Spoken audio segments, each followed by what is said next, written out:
Killer Mike and the Grammys. Let's get into it.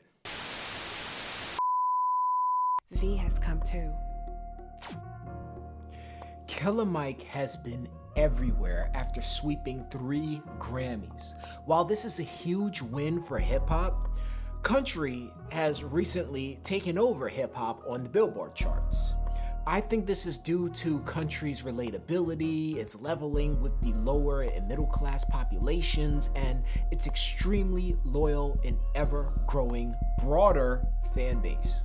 As a non-country listener with a wife that listens to country, I can see the appeal. They make highly relatable music and it's story-driven. Hip-hop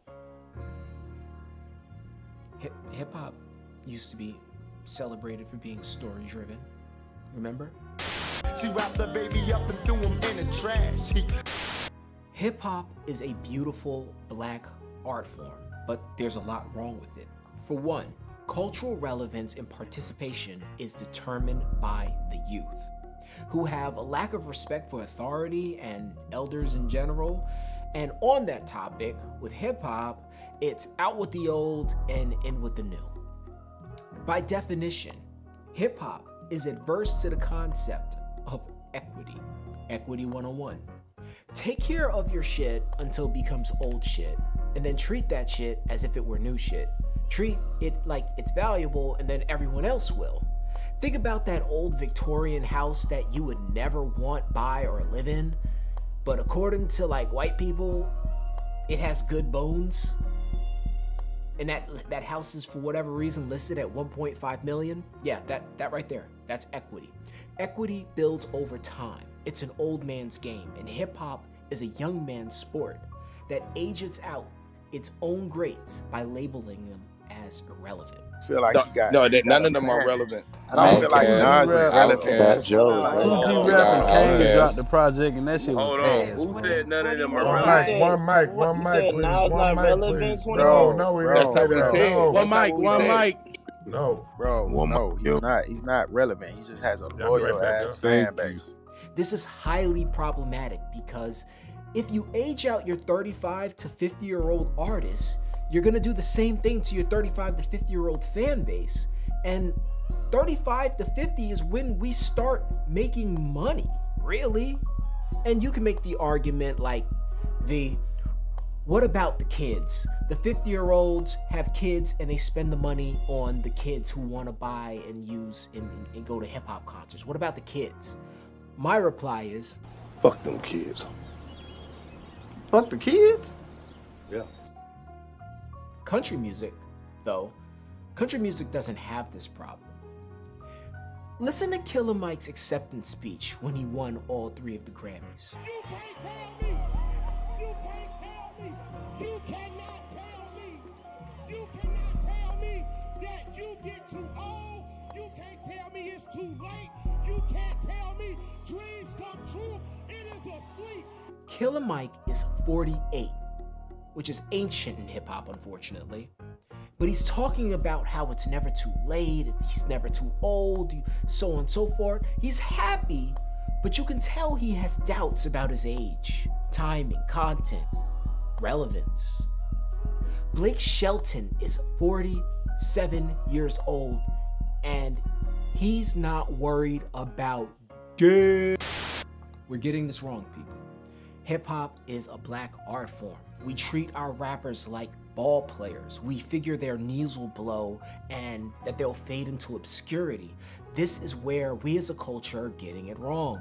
Country fans do not do this to their artists. You ever see how Miley Cyrus treats Dolly Parton? Dolly Parton is 78 years old. Equity, people. Equity. Last point on the Grammys. I said that hip hop is a black art form. And I'll keep saying that with one amendment. Hip hop is a black American art form. See what I did there? See that? I said like, it's like American, and then I said I added an amendment. Y'all don't pay me enough money to keep doing this shit. As such, there's always gonna be a contentious relationship between hip hop and the mainstream. Part of being black is bringing out the marketing materials and the receipts that got people hype about America or Anthem during its founding, and reminding people that this shit isn't even playable, and where the fuck is the milk, honey, and loot they promised? In these black YouTube spaces, I hear a lot of people saying, well, fuck the Grammys, you know what I mean? Like, they don't mean anything to us. And here's the thing.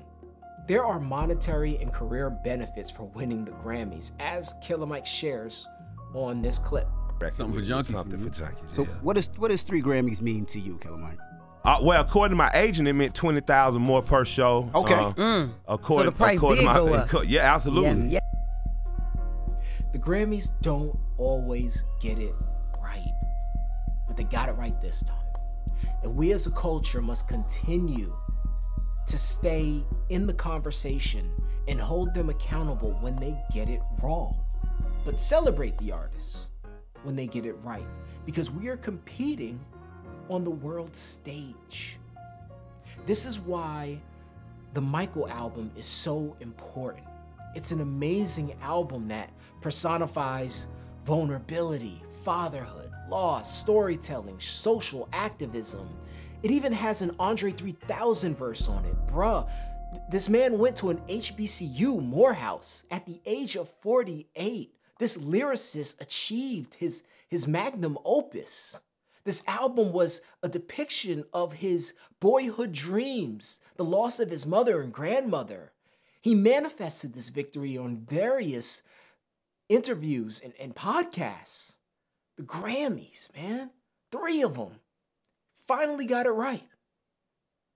And then they arrested him because he's black. You're an animal, a filthy, big-lipped beast. What's more American than that? If you like this video, like, share, subscribe, definitely like hit all the icons and stuff. This channel needs it. It's new. I would love to see what you guys think of this conversation, because I'm about the uplifting of our people, of the culture of hip hop. I love hip hop, and I think we can do better. And I think that this win with Killer Mike was just huge. I'll see you guys in the next one. V the Designer out.